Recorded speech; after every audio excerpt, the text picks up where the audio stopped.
Ieri il confronto televisivo negli studi di Antenna 3, oggi il ritorno tra i cittadini per gli ultimi giorni di campagna elettorale. Castelfranco domenica sceglie il sindaco, 30.000 gli elettori, decisivo per i due candidati combattere astensionismo e indecisione. La missione sarebbe sì di andare a portare a votare gente che al primo turno non è andata, ma questo lo si fa a mio avviso con il messaggio chiaro, senza alchimie di politica.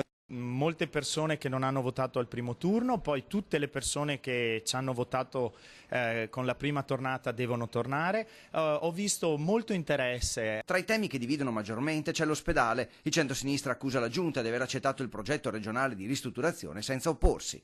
La situazione è drammatica perché stanno chiudendo i reparti come previsto dalle schede ospedaliere senza nessun intervento di Dussin e Marcon di questa giunta che ha accettato supinamente le decisioni della regione. Ad oggi non è cambiato nulla rispetto a quando sono state emanate le schede ospedaliere, quindi significa che la tensione è rimasta alta e rimarrà tale.